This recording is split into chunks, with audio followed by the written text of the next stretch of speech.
Ano ang gagawin mo kung ang sunod na mamahalin mo ay konektado pala sa pagkasawi ng dating kasintahan mo?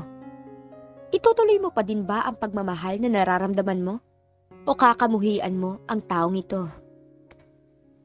Hello mga ka-MV!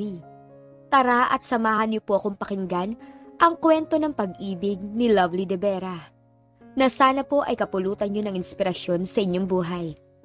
Pero bago tayo magpatuloy, kung bago ka pa lamang sa aking channel, ay pakilike po ng ating video. Pakiclick din ng subscribe button at bell icon para lagi kayong updated sa mga parating ko pang uploads. Late na late nang nag-park si Lovely sa isang lugar kung saan magkikita sila ng kaniyang nobyo. Alas 7 ang dinner nila sa 3-star restaurant sa Rojas Boulevard. At ngayon nga ay late na siya ng 15 minutes. Natatakot siyang mag-park sa di kalayuan. Nagkalat ang mga walang magawa sa paligid. Nasisihang basta na lang guhitan ng mga sasakyan. At ang lugar na yon, medyo malayo-layo sa pwesto ng security guard.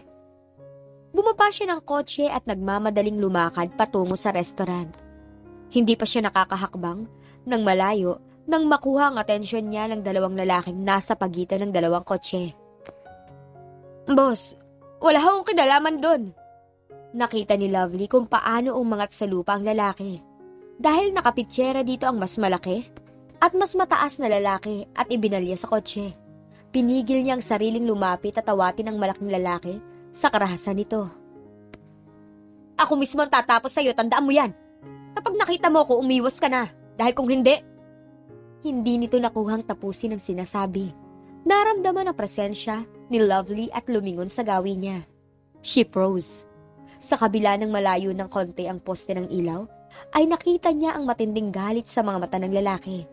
Kumpara sa kanya, dahil naroon siya'y hindi niya alam. Subalit hindi agad niya makuhang ihakbang ang mga paapalayo. The dark fury in his eyes froze her. May ilang sandaling nagtagpo ang mga mata nila bago sa mga nanginginig na mga tuhod, mabilis siyang lumayo mula roon. The man was undoubtedly very attractive. Sa kabila ng galit, his voice was cultured, deep, and masculine. "A wolf in designer's clothing," she thought. Binilisan ang lakad patungo sa restaurant. Pinagbuksan siya ng pintuan ng security guard at sinalubong ng isang waitress. Sinabi niya ang pangalan ni Jake. Alam niya nagpa-reserve ito ng mesa roon. "This way, ma'am." Wika nito at inakay siya patungo sa isang sulok na mesa. Malayo pa siya'y natanaw na siya ni Jake. Agad itong tumayo pagkakita sa kanya. Nakangiting hinila ang upuan niya. "Salamat." Wika niya sa head waiter at agad tinawag ang isa pang waiter para kumuha ng order nila. Humingi sila ng appetizer. "You're late." Wika ni Jake nang tumalikod ang waiter. Subalit walang akusasyon sa tinig. Isa sa mga katangi ang gusto niya rito. Magtataka siya kung may makakagalit itong tao. Jake was mild and gentle. "Kanina ka pa?" "Not very long. I came from the bank." Hinagod siya nito ng tingin at ngumiti. "You look haggard, and I thought this is a romantic evening." "You know, I'm not supposed to be here. Di ba, Jake? May trabaho ako sa Pampanga kaninang tanghali, and I have to rush back to Manila for this meeting." Sinikap ni Lovely na pagaanin ang hindi maiwasang iritasyon sa tono niya, sa pamamagitan ng paglinga sa paligid. This was Jake's favorite restaurant, quiet and romantic. Sa loob ng 10 buwan mula na magkakilala sila, hindi na niya mabilang kung ilang beses silang nagpupunta roon. Minsan gusto na niyang mag-suggest ng ibang lugar. "You work too hard, Lovely." Nakangiting wika nito. At kung may nararamdaman man siyang iritasyon, ay tuluyang naglaho sa ngiting yun. Jake was both handsome and charming. He was in his late 30s. Had been married when he was 25. After 1.5 years ay naghiwalay. Pagkatapos ng mga legalities, he and his wife parted ways. And she and Jake had one thing in common: photography. While she was a photographer by profession, yun ay hilig lang din ni Jake. Nagkakilala sila nito sa isang photography seminar more than 10 months ago. Agad silang nagkahulihan ng loob. At sa nakalipas na mga buwan, hindi na mabilang ang mga theater plays at concerts na pinanood nilang magkasama. It probably had been a silent agreement for both of them. It had always surprised her that Jake was satisfied with their relationship. He embraced and kissed her often. Kung meron din lang pagkakataon, but he never pressed her for further intimacies. Then a week ago, sa isa sa mga dates nila, Jake had hinted that he wanted something out of their platonic relationship. His usual pleasant embraces and kisses ay tila nagkaroon ng init na higit sa karaniwan. At nang hawakan siya nito, ay napaigtad siya. Mabilis siyang kumawala. At nang makita niya ang hinanakit sa mga mata nito'y, nakadama siya ng guilt. I'm sorry, Jake. I'm tired, yes. Maraming customer sa gallery kanina. Pag-iwas niya, she couldn't even meet his eyes. Don't let us beat around the bush. Banayad nitong sabi. Alam mong sa malaon at madaling mangyayari to. Huminga siya ng malalim. Ipinag-cross ang mga braso sa harapan, suddenly feeling cold. Pagkatapos, wala sa loob na tumango. Siguro nga, pero hindi pa ako handa sa ganitong uri ng relasyon, Jake. You're 25. At 33 ako. We're both matured enough to consider marriage life. Lovely. At sa nakalipas na mga buwan, sinikap ko magkakilala tayo ng husto. Dahil ayoko ng panibagong broken marriage. Her eyes flew to him. Marriage life? Jake smiled at her stunned face. Humakbang ito palapit sa kanya. Ni hindi niya pinagukulan ng pansin nang dumukot ito sa bulsa at may inilabas. A small velvet box. Huminto ito sa paghakbang sa mismong harap niya. Binuksan ang kahon at inilabas ang naroroong engagement ring at inabot ang kamay niya at isinuot sa daliri niya ang Tiffany. I want to marry you. Hindi niya makuhang makapagsalita. Nanatili nang nakatitig dito. He had proposed, and suddenly, she had turned chicken. Tinitigan niya ang singsing. Kumislap ang bato nun mula sa liwanag ng fluorescent light sa sala. Will you marry me, lovely? Muling umangat ang mga mata niya rito. Maaari ba nating pag-usapan to sa ibang pagkakataon, Jake? Halos hindi maglanda sa lalamunan niya ang tinig. Binigla mo ako. Muling ngumiti si Jake. I can say that. Okay, I'll give you 2 days, lovely. Subalit ang 2 araw ay naging 1 linggo. At nang tawagin niya si Jake kagabi, para sa pagkikita ngayon ay naghahanap siya ng mabigat na dahilan upang huwag makipagtagpo rito. But that would be a coward's way. And so, she decided to meet him today. You're not wearing my ring, lovely. Putol nito sa pag-iisip niya. Jake, She cleared her throat. Hindi ko alam kung paano sasabihin to, na hindi ka masasaktan. But, I realize I love you as a friend. Hindi bilang kasintahan. Mas panatag at komportable ako sa ganong relasyon, Jake. Lovely. Sana maintindihan mo ako at manatili na lang tayo magkaibigan. I'll give you back the engagement ring. Binuksan niya ang bag at mula roon, kinuha ang singsing at inilagay sa harap ni Jake. Hindi niya gustong tingnan ito. Hindi niya gustong makita ang sakit sa mga mata nito. After all, he was such a dear. Isang buntong hininga ang pinakawalan nito. Jake, may mas higit na karapat-dapat kang pagbigyan ng singsing na yan. Yeah, I guess you're right.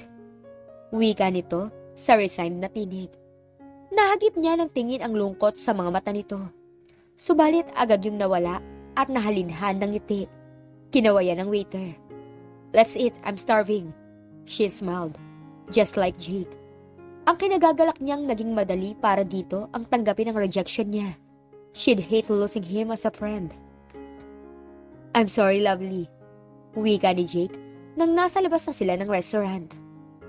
I spoiled the relationship by proposing to you. I should have guessed right from the start na hindi nalalampas pa sa ibibigay mo ang magiging relasyon natin.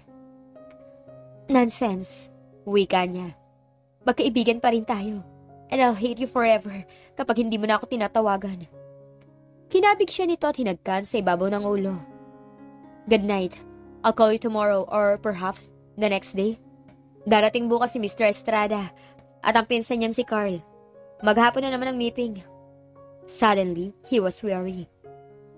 I'll see you to your car. It's alright. Sa malayo ako nakapark. Nasa tapat lang ng restaurant halos ang sasakyan nito. Go ahead. Nang lumakad si Jake patungo sa kotse nito'y ilang sandali niya itong sinundan ng tingin bago humakbang patungo sa kotse niya. Kinawayan pa siya nito nang lumabas ng parking space. Subalit hindi pa siya nakakalayo. Tinawag na siya ng security guard. Nang lingunin niya'y naroon ang waiter nila at lumapit sa kanya. Ma'am, naiwan po niyo ito.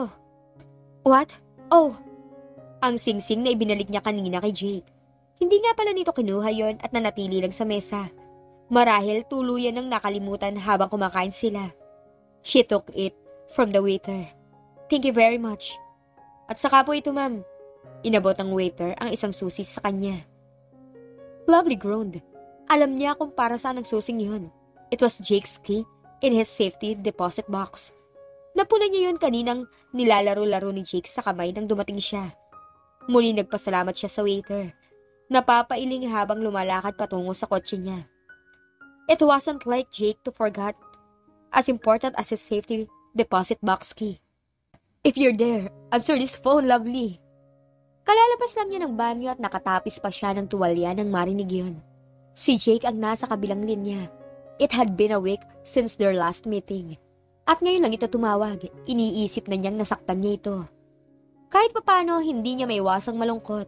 He had been a part of her life for the last 10 months. And she missed him, his companionship. Ang partner niya sa gallery at best friend, si Sel, ay seryoso. Isa yon sa dahilan kung bakit paminsan-minsan hinahanap niya ang samahan nila ni Jake. He made her laugh. At kahapon sa gallery, she had actually intended calling his office, but it slipped her mind dahil sa pagdating ng mga customers. Now, she was glad he called. Lovely pressed the talk button on her answering machine and spoke through the speakerphone habang kumukuha ng other things sa drawer. Hello, Jake. Glad you called. Binuksan niya ang closet at kumuha roon ng slacks at blusa. Lovely, gusto kita makausap, honey. That is exactly why I called you up. Wika nito sa tinig na nagpahinto sa pagsusuot niya ng panloob at tinitigan ang speakerphone na tila ba si Jake mismo yun. Seryoso ang tinig nito at tila nagmamadali. So unlike Jake na lagi ngayong masigla at banayad ang tinig, as if he had all the time in the world, he was soft-spoken. Jake? Listen, lovely, nasa kotse ako at patungo na sa opisina. I want to see you sa office. Today? Kunot nung sabi niya. No, not today. May kausap akong tao. This afternoon, please.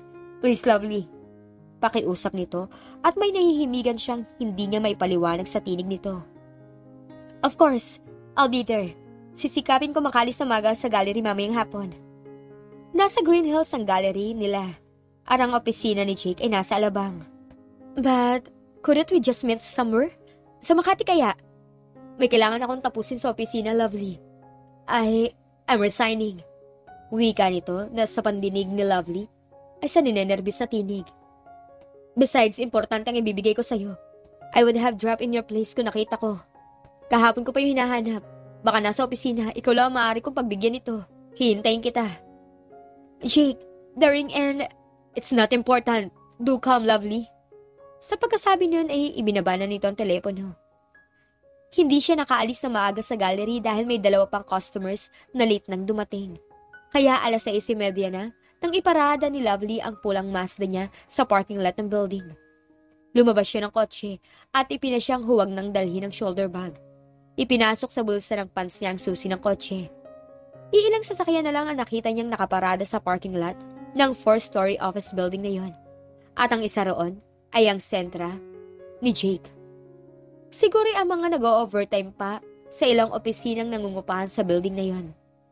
Si Jake ay general manager ng Estrada Trading, isang malaking tindahan ng imported at primerang klaseng tiles and bathroom accessories. Okupado ng display store nito ay buong ibaba ng building, at ang pinaka-opisina naman ay nasa 2nd palapag. Minsan na niyang nakilala ang boss nito nang sunduin niya si Jake sa opisina isang hapon. Si Mr. Gerald Estrada. Ayon kay Jake, 2 beses lang sa loob ng isang buwan kung dumating ito sa opisina. Mas naglalagi ito sa branch store sa San Nicolas. Isang bayan sa norte at 5 hours drive mula sa Maynila. Bukod pa sa nagmamay-ari ito ng isang beach resort doon. Ang tindahan sa ibaba ay sarado na. Nagtuloy si Lovely sa main entrance. Nakita niya nag-iisang security guard na nakayuko at may sinusulat. Ni hindi ito nag-angat ng tingin nang dumaan siya. Nag-aatubili siya kung gagamit ng hagdan o elevator. Pero dahil nakapark naman ang nag-iisang elevator sa building na yun, minabuti na niyang yun ang gamitin. Sa third floor ay napangiti nang makitang naroon pa si Alex, ang kahera sa tindahan sa ibaba. Tila nagkwekwenta ng sales ng araw na yun. "Short ka na naman ba, Alex?" Pabirong bati niya. Naging classmate niya si Alex nung high school sa JRC sa Mandaluyong. Bagaman hindi sila magkapit-bahay, ay nagkahulihan sila nito ng loob dahil pareho silang iisa na lang ang magulang. Biyuda na ang mami niya at si Alex na may wala ng ina. Subalit hanggang doong nagtatapos ang mga bagay na magkatulad sila. Dahil may naiiwang kabuhayan ng daddy niya sa kanila, bukod pa sa ang mami niya may jewelry store sa Glorieta. At bukod sa pagiging laging napipiling muse si Lovely, ay valedictorian pa ito nang magtapos ng high school. Hindi dahil sa kakulangan ng talino sa bahagi ni Alex, kundi hindi ito makapag-concentrate sa pag-aaral dahil nag-aalaga pa ng 2 maliliit na kapatid sa asawang kaoli ng ama nito. And while Lovely went to UP to take up fine arts, si Alex naman ay kumuha ng 2 taong secretarial course na ang 2 taon inabot ng 4 dahil nang mawala ang ama nito ay napilitang huminto muna si Alex at pumasok bilang waitress sa isang restaurant na malapit sa JRC. Ganun may hindi naputol ang ugnayan nilang dalawa dahil siya mismo ang tumatawag at dumadalaw dito kung mayroon din lang pagkakataon. Niyayaya niya itong mamasyal o di kaya isinasamang mag-shopping. At kalimitan, pinagpipilitan niyang bilhan ito ng mga gamit na kailangan nito bilang dalagita. Si Lovely rin ang nagrekomenda rito kay Jake bilang kahera nang malaman niyang nag-resign na ang kahera sa tindahan. Agad naman nag-resign si Alex sa pinapasukang restaurant para pumasok sa Estrada Trading. Umupa na rin ito ng sariling kwarto sa Alabang at tuluyan ng humiwalay sa madrasta. "Lovely!" wika ni Alex na bahagyang nagulat nang makita siya. Natitiyak niyang hindi nito inaasahang darating siya. Nginitian niya ang kaibigan. "Si Jake, nasa office pa ba siya?" Kumunot ang noo ni Alex. Nilingon ang pinto ng opisina ni Jake. At pareho nilang alam na kung naroon din lang ito, laging nakabukas ang pintuan ng opisina nito. Iilan lang sila roon para magkulong pa ito. "Kanina kasi magsasara ako, nakita ko sa ibaba. Magkakapi yata. May kasamang kliyente eh. Hindi ko naman napunang pumanhik. Kausap ko kasi yung accountant kani-kanina lang." "Ah, sige, hihintayin ko na lang kung ganun." Inikot niya ang tingin sa buong opisina. Sa pagkakatanda niya, yun ang ika-4 na beses niyang nagtungo roon. Hindi naman kalakihan ang opisinang yun at may partition lang sa pagitan ng accounting at sales na parehong tigta-3 tao. Lahat sa itaas na yun ay 8 ang personnel, kasama na si Jake at isang messenger boy. Sa ibaba, 6 na puro lalaki ang empleyado dahil hindi naman kaya ng babae ang bumuhat ng kahon-kahong tiles at iba pang gamit sa banyo. Si Alex lang ang babae bilang kahera. Inimis ni Alex ang mga nakakalat na papel sa mesa at pagkatapos kinuha ang shoulder bag at isinukbit sa balikat. "Paano? Mauna na ako sa inyo. May lakad yata kayo eh." May himig ng panunukso ang tinig nito at humakbang palabas. "Kailan ba ako makakahigop ng mainit na sabaw?" Nakangiting pahabol nito nang nasa pinto na. "Loka ka talaga." Nakatawang sagot naman niya at sinundan ng tingin ang paglabas nito sa pinto. Nang tuluyang mawala sa paningin ang nagmamadaling kaibigan, naupo si Lovely sa mahabang upuan na para sa bisita. Pagkaway dinampot niya ang isang magazine sa tagilirang mesa upang libangin ang sarili sa ipaghihintay pa niyang sandali. Ngunit hindi pa siya nakakapangalahati sa topic na binabasa nang ibaba niya sa side table ang magazine. Sinulya pa ng wristwatch at patamad na nagbuntong hininga. Tumayo siya tinungang ladies' room. May ilang sandali rin siya roon. Sandali muna niyang pinagmasdan ang sarili sa harap ng salamin at sinuklay ng kamay ang alon-along buhok. Pagkatapos, lumabas ng ladies' room. Hindi pa siya nakakapasok ng husto sa pinto nang marinig niya ang pagbukas at pagsara ng pinto sa opisina ni Jake. Nakabalik na marahil ito. Binilisan niya ang mga hakbang patungo sa opisina nito. Marahan siyang kumatok nang nasa harap na siya ng pinto and waited for a while. Baka kasama nito ang kliyente sa loob. Subalit nang wala siyang marinig, inulit niya ang katok. Jake? Marahang tawag niya kasabay ng pagpihit ng doorknob at itinulak yun pabukas. Kumunot ang noo niya nang madilim na silid ang bumungad sa kanya. Ang tanging liwanag ang ilaw sa poste sa labas ng building. Kumunot ang noo niya. Wala si Jake sa opisina nito. Sino ang nagbukas at nagsara ng pinto? Nasaan nga kaya talaga si Jake?